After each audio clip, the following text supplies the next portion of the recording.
Fala galera, Leanderson Lima na área e hoje o papo é Série B. Sim, neste final de semana, né, a gente já teve aí a definição das equipes que vão jogar o Campeonato Amazonense da Série A no ano que vem, 2023. E a gente teve aí o acesso do Parintins e também do Atlético Rio Negro Clube. Primeiramente, né, como a gente gosta de falar, aqui eu quero dar meus parabéns aos dois clubes. Por quê? Porque eles fizeram aí um campeonato sério, levaram a sério o jogo e merecidamente conquistaram essa vaga aí na divisão de elite.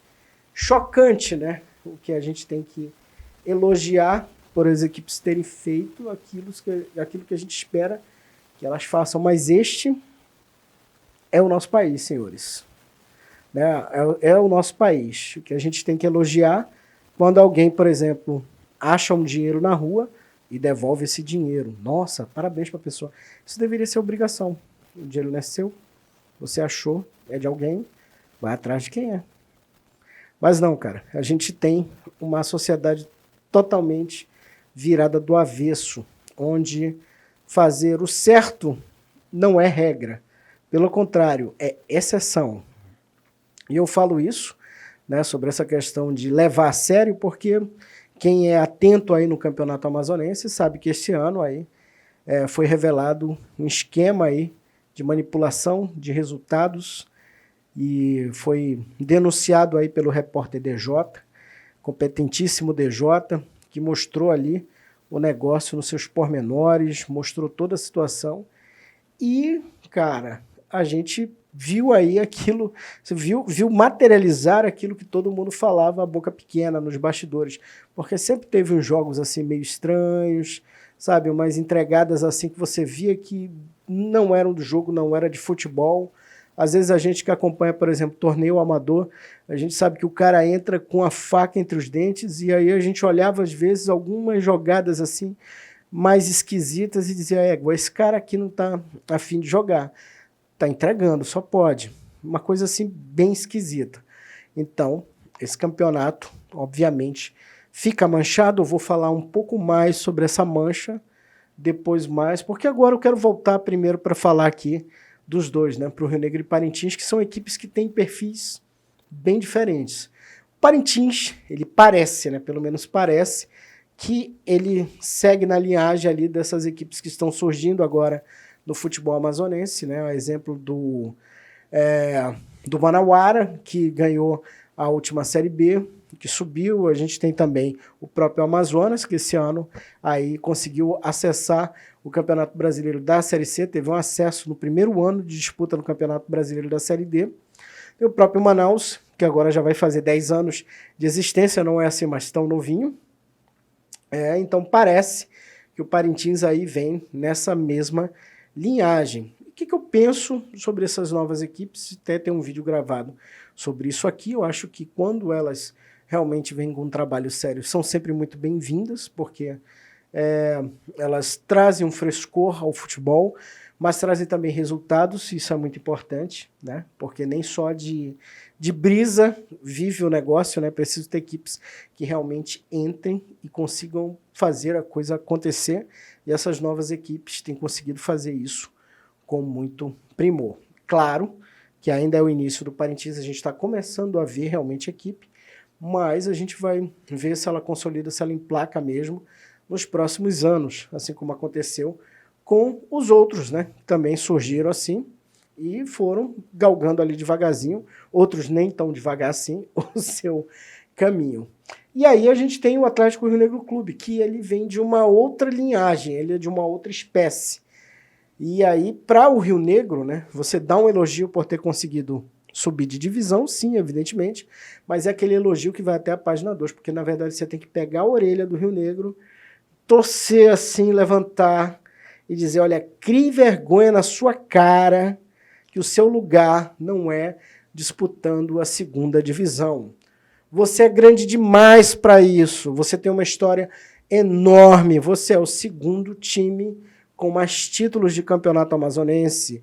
Você, ao lado do Nacional Futebol Clube, são as equipes mais antigas em atividade do nosso futebol. Então, para você, Rio Negro, é puxão de orelha. Para os dirigentes, é dizer assim, criem vergonha e não derrubem mais o Galo. Tem que fazer futebol sério, comprometido.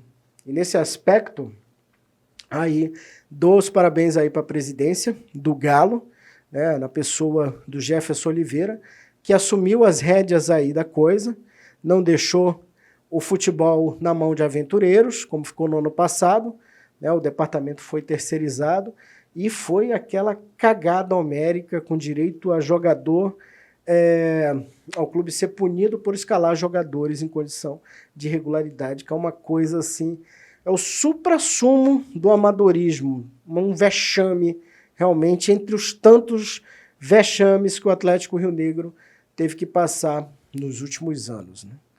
Então, é uma situação assim que o Rio Negro volta, mas que eu espero que as pessoas consigam realmente dar ao clube aquilo que o clube merece, que é uma participação digna no campeonato. Você não está falando nesse momento nem de título, que eu acho que nesse momento você tem que pensar em reestruturar, em fazer um futebol com responsabilidade, mas um futebol digno das tradições do Barriga Preta.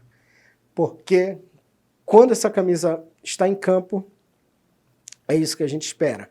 A gente espera que haja um respeito.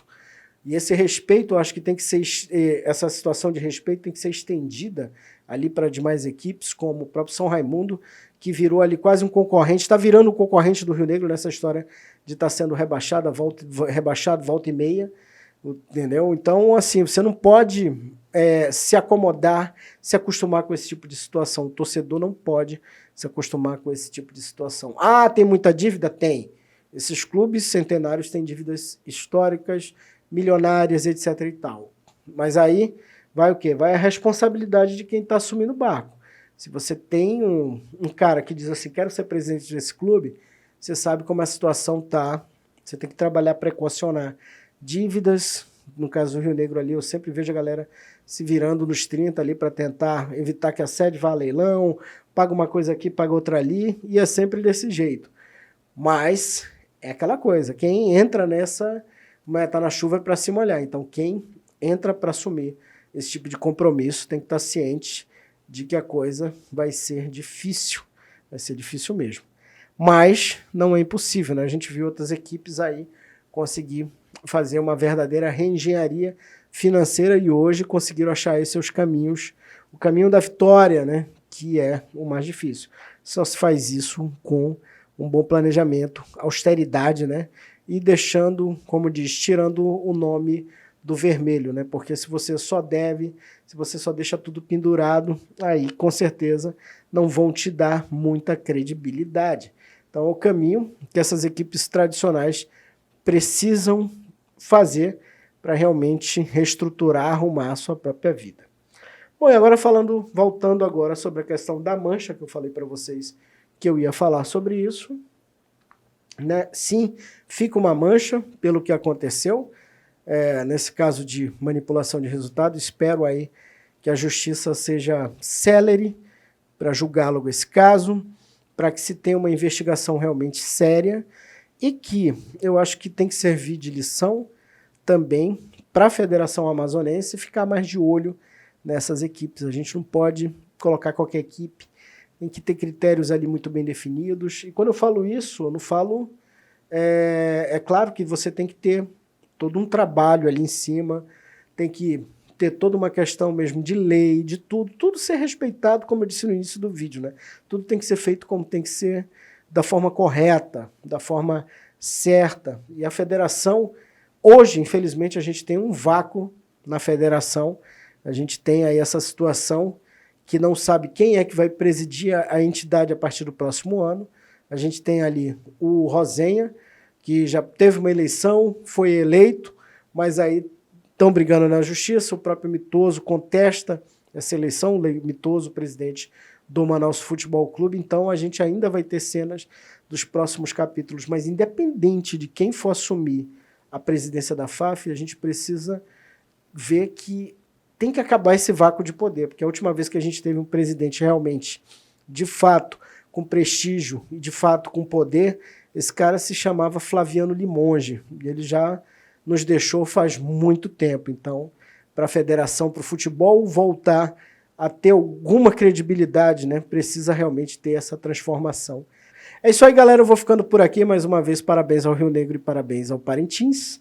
Né? Vamos ver agora quem é que fica com a taça e vamos torcer aqui para dias melhores no nosso futebol amazonense. E eu tô indo nessa e vamos que o futebol não para.